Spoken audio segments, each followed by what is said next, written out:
Soy pájaro que canta. Soy hijo del sentimiento. Y para lo que yo siento, me está faltando garganta. He tranqueado muchos caminos, buscando el menos poseado. Pero al fin he comprobado que el mío tiene un destino. Soy demasiado argentino para que me venga con cuento. Mi patria la llevo adentro y es llevarla hasta que muera. Del rincón de una cumbrera de patria y hombres contentos.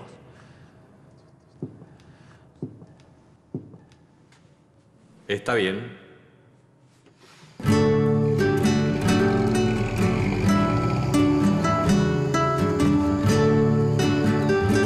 La idea de tradición entraña un riesgo, y es que puede suponer que hay algo que permanece congelado en el tiempo y que es la respuesta final a lo que somos. La tradición no se presenta como una tradición más. Por el contrario, esa tradición nacional quiso fijar una imagen ante muchas otras tradiciones.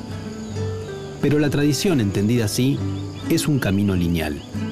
Quizá la tradición de un país sea su misterio, y ese misterio, finalmente, un punto de partida.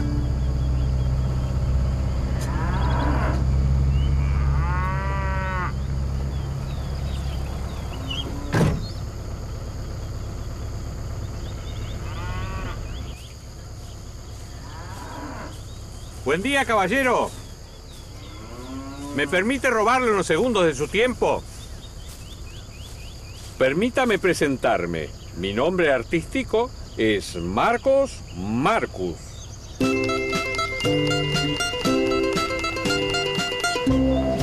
Hombres, mujeres, niños y ancianos, su día de suerte ha llegado. Estoy aquí para ofrecerles un futuro fantástico y pertenecer a una de las compañías más exitosas del país, la Flor de América. El circo criollo ha llegado a sus vidas para festejar el Día de la Tradición y descubrir talentos escondidos. Hombres, mujeres, niños y ancianos, su día de suerte ha llegado. Todos los 10 de noviembre se festeja en Argentina el Día de la Tradición. Se eligió esta fecha porque es el aniversario del nacimiento de José Hernández, autor del Martín Fierro, considerado el principal poema nacional. Martín Fierro cuenta la historia de un gaucho de la región pampeana. A principios del siglo XX, el gaucho comenzó a ser visto como un arquetipo de la nacionalidad argentina, es decir, la figura que mejor representa a nuestro país. Por eso, se decidió ligar el nacimiento del autor del Martín Fierro con la celebración de la tradición argentina, lo que identifica al país y a su gente, lo que se transmite de generación en generación. La primera mención que se conoce de la palabra gaucho data de 1642, cuando el Cabildo de Buenos Aires la usó para referirse a cuatreros y vagabundos que deambulaban por el campo. Se trataba de jinetes, criollos y mestizos. El término se utilizó desde entonces para nombrar a quienes vivían en los márgenes de la sociedad, pero también fue usada a veces para llamar a cualquier campesino de la campaña rioplatense, fuera pastor o labrador.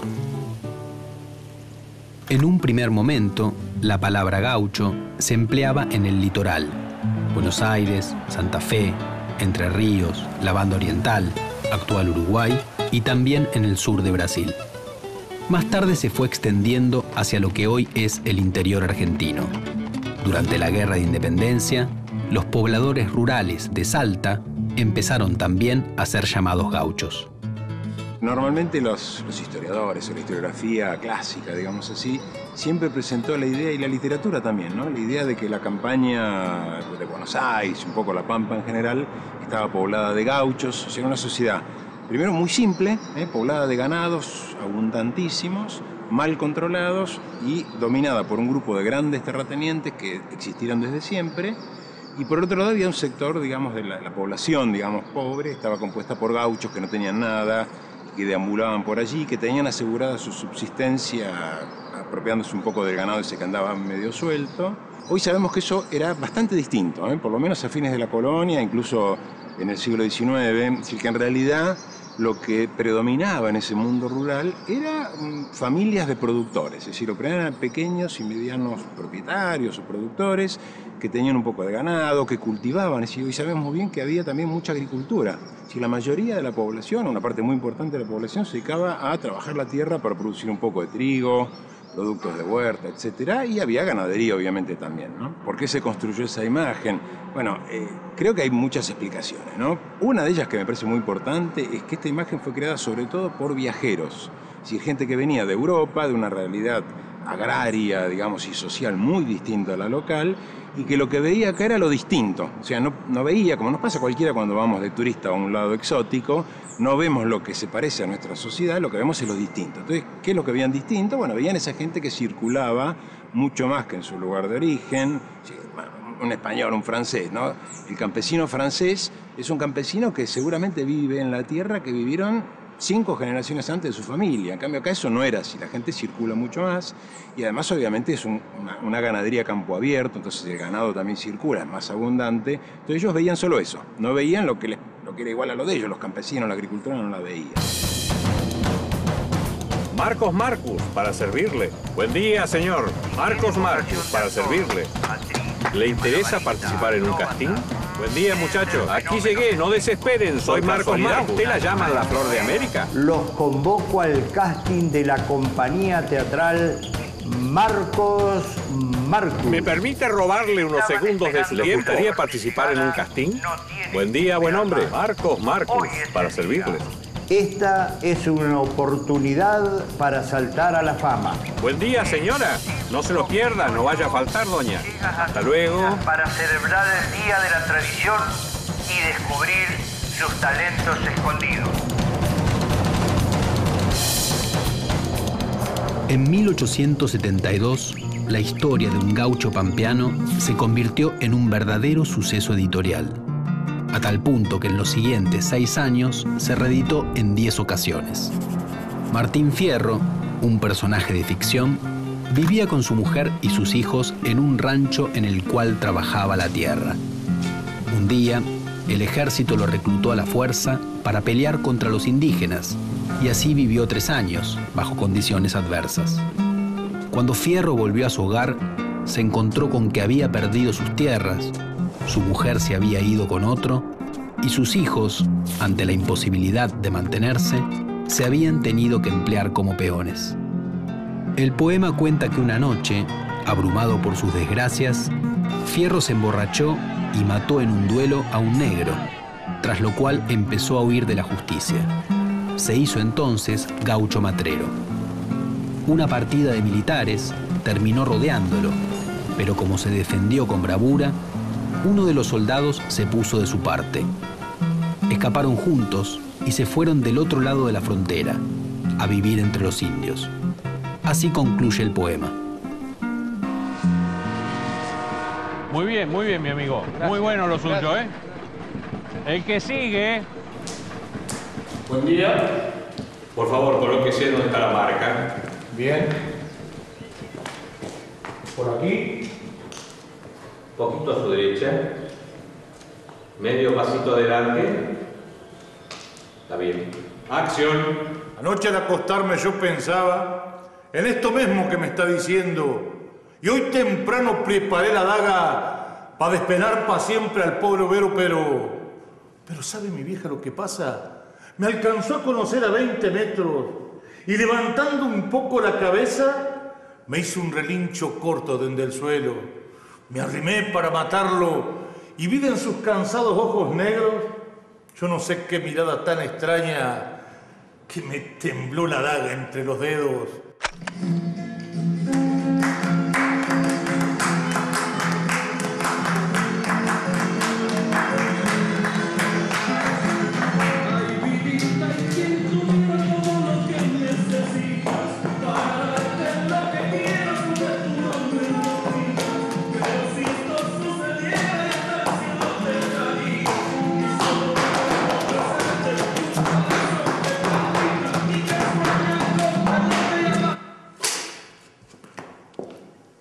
Disculpe, amigo. ¿Cómo quiere que le dé la mano si yo no lo conozco?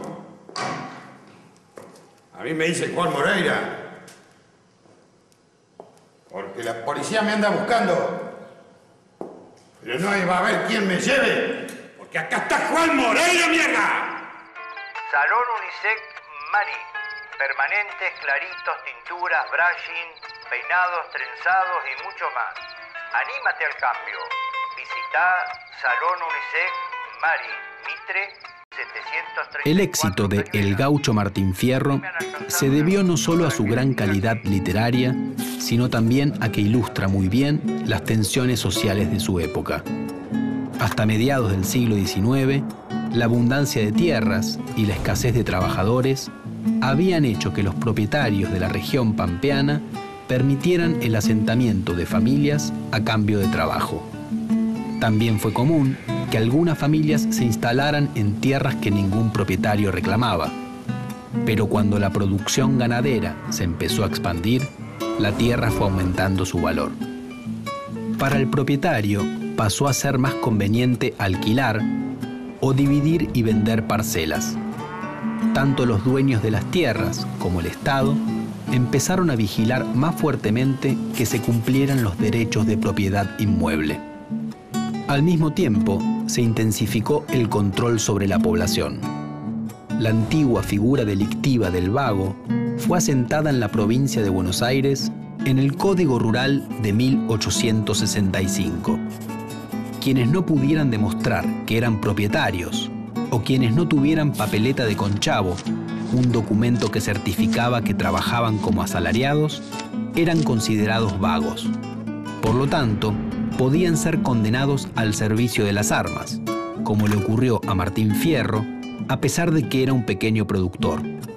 En una sociedad en la que hasta la llegada de la gran inmigración había pocos habitantes, el gobierno buscaba asegurar mano de obra para las actividades productivas y a la vez el Estado necesitaba soldados para sus ejércitos.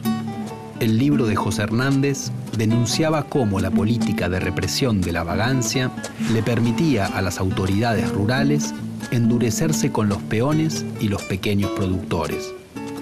Esto los apartaba de la economía en crecimiento, convirtiéndolos en mano de obra barata. Moreira soy yo, carajo. Que lo salude. Que lo salude si no lo conozco. Policía. Policía soy yo. Y si no les gusta, ahí está la puerta. Che, gringo, ¿qué querías hacer de Moreira vos? No se ríe, amigo. Anda. Arriba del escenario se ven los pingos. Sí. Adelante, por favor. ¿Está bien? ¿Me enfoca? Io sono Francesco. Sono un criollo tutto argentino. Sono un criollo per la farra, per ballare, per tomare questo, come si chiama, questo porongone nazionale.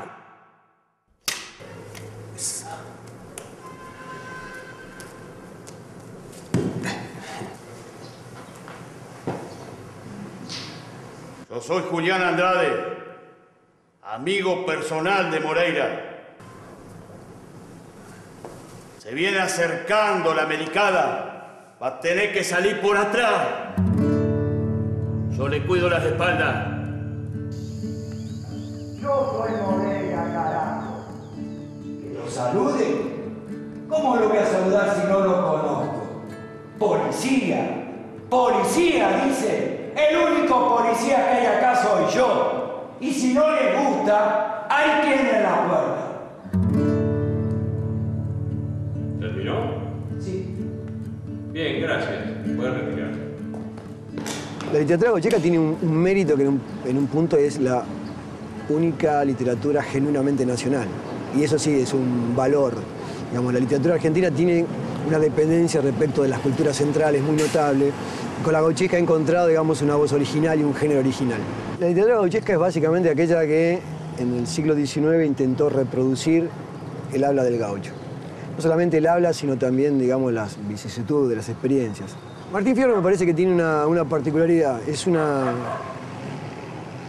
felicísima reunión de una serie de valores extraliterarios con una serie de valores propiamente literarios. Lo que quiero decir con esto es que hay una adecuación entre la forma y el contenido.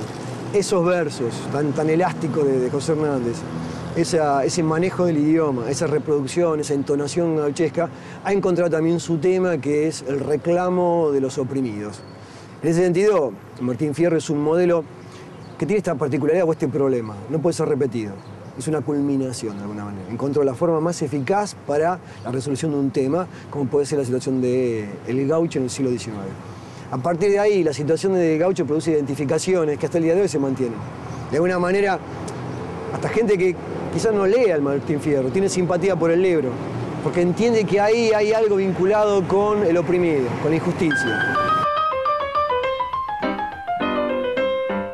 Moreira, un gaucho muy malo.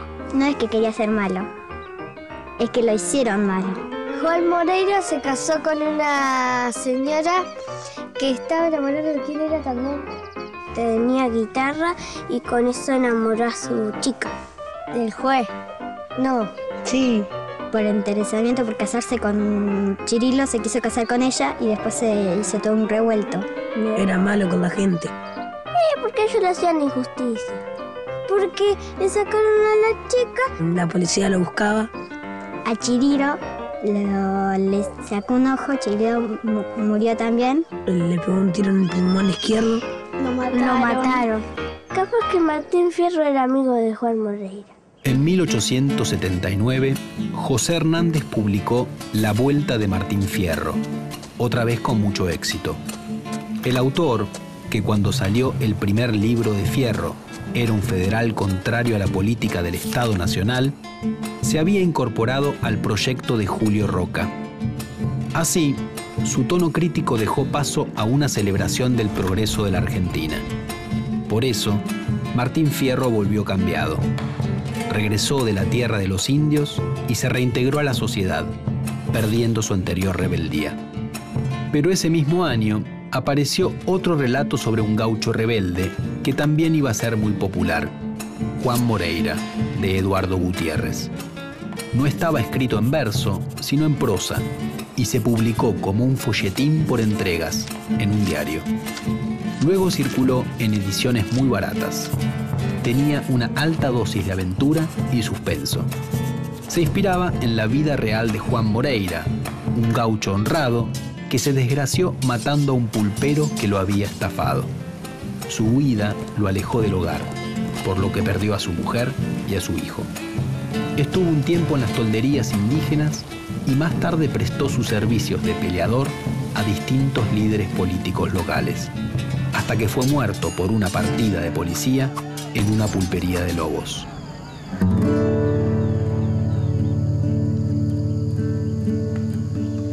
Damas, caballeros y niños, la compañía de entretenimientos y variedades de Marcos Marcus, la Flor de América, tiene el orgullo de presentarles su nuevo espectáculo de circo criollo, cuya segunda parte es una de las obras cumbres de la literatura gauchesca, Juan Moreira. Con ustedes, los artistas. El libro Juan Moreira ganó fama muy velozmente, dado que hacia 1880 la difusión de la alfabetización y el crecimiento de la población, sobre todo en las principales ciudades portuarias, estaban creando de forma acelerada un mercado editorial. Pero la historia fue más allá de la literatura.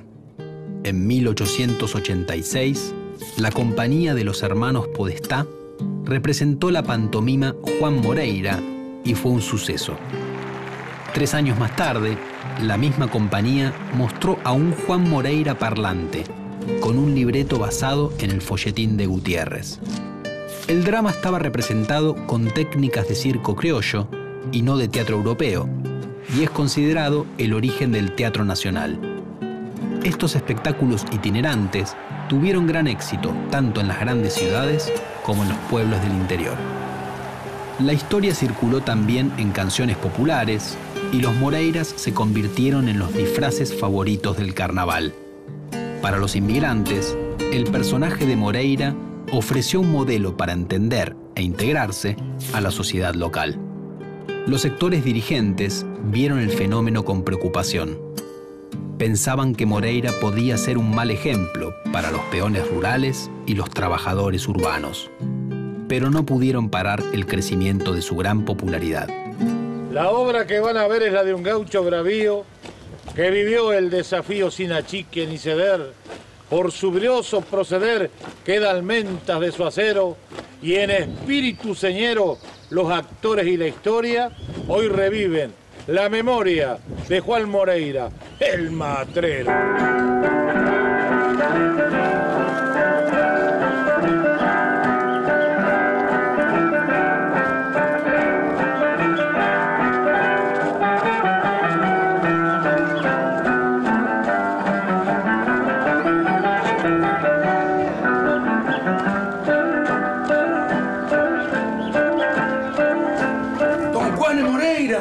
¿Qué dice don Juanes?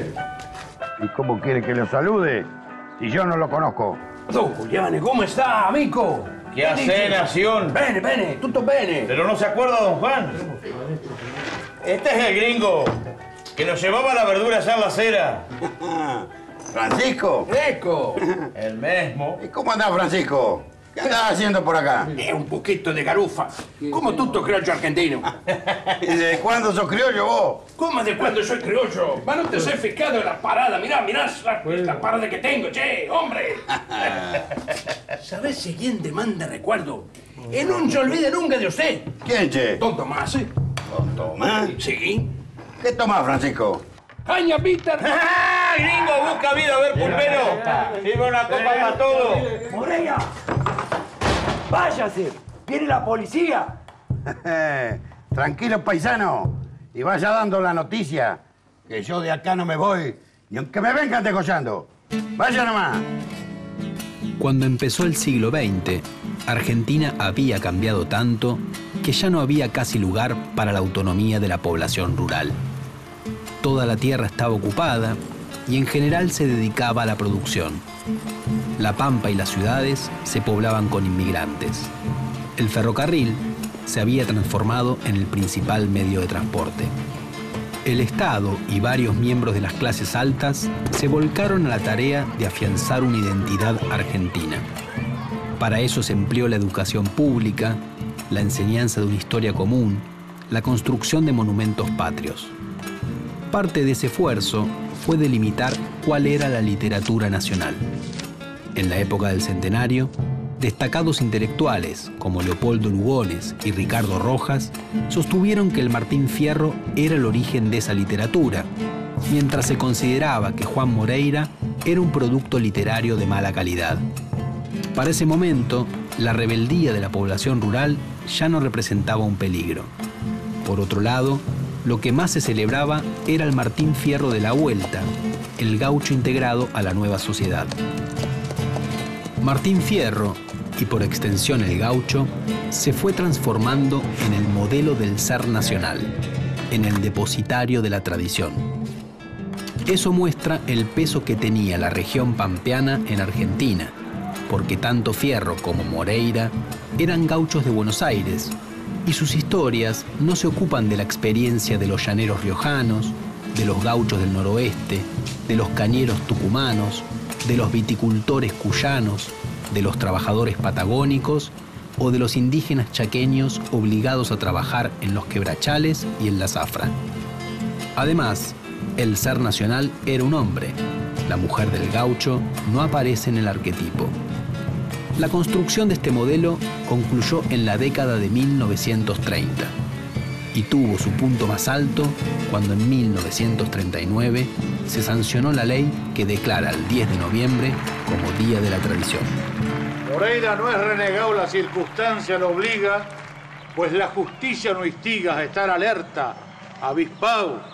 Al verse desamparado por ser sabandija el juez, demostró más de una vez que hace abuso del poder y al que cae a padecer le quita hasta la honradez. ¡Entrégase, Moreira! ¿A quién me voy a entregar, carajo? ¡A la policía de Buenos Aires! Aquí hay más policía que yo, carajo. ¡Y acá está Juan Moreira, mierda!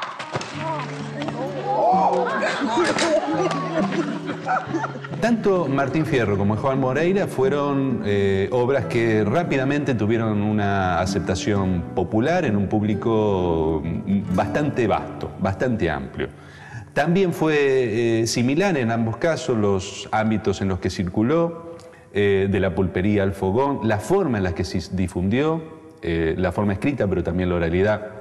Pero la diferencia creo que yo la centraría fundamentalmente en una cuestión de género. Mientras el Martín Fierro es un poema construido sobre un personaje ficticio, el Juan Moreira no hay que olvidar que es una obra no ficcional en principio, sino elaborada sobre la base de una crónica policial y construida como una crónica policial. Por lo tanto, para quienes, digamos, buscaban construir una idea de la nacionalidad sobre la base de un personaje gauchesco, Juan Moreira era sin duda un personaje más incómodo. En el caso de Martín Fierro, bueno, también esto era así, pero era un personaje ficcional y eso de algún modo evidentemente puede ser borrado de las interpretaciones posteriores.